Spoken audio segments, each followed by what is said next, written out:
प्रिय माने प्रभु जीशुଙ୍କ नाम अभिनंदन ज्ञापन करुअछि। आम्भे माने नूतन वर्षर द्वितीय दिवस रे आम्भे माने आज आसी पहुंची अछु। प्रभुଙ୍କ प्रतिज्ञा मन अछि ना जे खजे से संधान पाए पुणी जे द्वार रे आघात करे ता निमते द्वार फिटाई दिया जाए, जे मागे से पाए। परमेश्वरंकर एही विशेष वाक्य को जदि आपण माने बुझी जिवे आश्चर्य विषय देखिबे।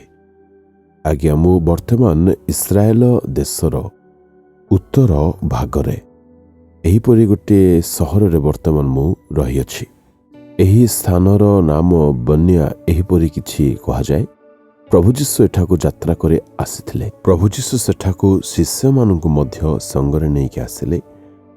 पुणी शिष्य माननकु से एपरि पचारे लोक माने मो संबंधरे कौन कहंती?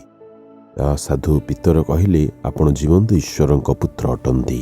प्रभु जीशु तांको कहिले मोहर पिता तुम्भ द्वारा यह प्रकाश करिछंती।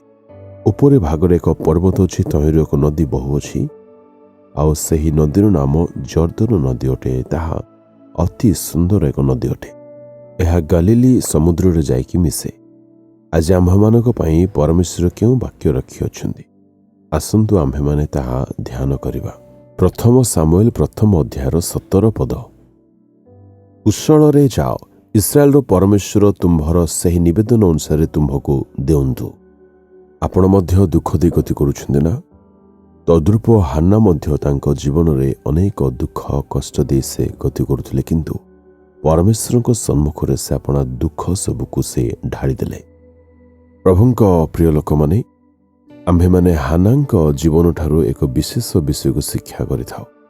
जेतेबेले दुख कष्ट समस्या जीवन रे आम मानक ठारे आस्थाए, सेतेबेले आमे माने अन्य मानक पाखकु जाई आपणार दुख को गुहारी करिबा परिवर्ते ईश्वरଙ୍କ चरण रे जदि आमे माने मागिबा तांको खोजिबा से निश्चय आशीर्वाद करिवे। परमेश्वर हान्नाଙ୍କର प्रार्थनार से उत्तर देवार आम्भे माने धर्मशास्त्र पवित्र बाइबल रे देखिबा को पारुछु। तो द्रुप प्रभुଙ୍କ लोक माने आम्भे माने जदि ईश्वरଙ୍କ निकट को जिबा पुणी जदि तांको मागिबा, से नितांत आम्भमानଙ୍କ प्रार्थनार उत्तर प्रदान करिवे। हान्नाଙ୍କ स्थिति को जदि आम्भे माने निकटरू देखिबा, से संतान निमंते प्रभुଙ୍କ चरण को जाई निज हृदयर वेदना को से ढाळुथले।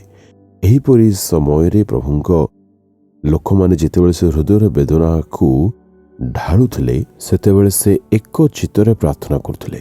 तद्रूप आम्भे माने मध्य निज पुओ झियो मानक पई निज परिवार समस्या निमंते जेकोसी विषय निमंते प्रार्थना करिबा बेले आम्भे माने संपूर्ण एक मनरे एक चित्तरे ईश्वरଙ୍କ गतिरे प्रार्थना करिबा उचित। प्रभुଙ୍କ लोक माने वाक्य रे लेखा अछि जे मागे से नितांत पाइथाय, पुणी जे खोजिबो से संधान पाइबो। आ एहीपरि पुणी लेखा अछि द्वार जदि आपण माने आघात करिवे, आपण मानक निमंते द्वार खोली दिया जिवो। एणु आसंतु आमे माने परमेश्वरଙ୍କ ठारे प्रार्थना करी कहिबा, प्रभु तुम्भ प्रतिज्ञा निमंते धन्यवाद। तुम्भे हान्नाଙ୍କ जीवन रे जेपरि कार्य करिथिलो, तद्रूप मोहर पुणी मो परिवार जीवन रे तुमे सेहीपरि कार्य कर। तुम्भे जे प्रार्थना श्रवण करे प्रभु आमे विश्वास करूछु। जीशुଙ୍କ नाम रे परिवार समस्त भार बोझ तुमे बहन करूथाओ। प्रभु तुम्भ वाक्य प्रमाणे मो एमानଙ୍କ जीवन निमंते परिवार निमंते प्रार्थना करूछि। माने जा मागुछंती तुम्भे अपना दया सकाशु सेमानଙ୍କ जीवन रे परिवार प्रदान कर। तुमे एपरि करिबाकु जाउथिबार प्रार्थना मु जीशुଙ୍କ नाम रे मागुछि। आमेन आमेन।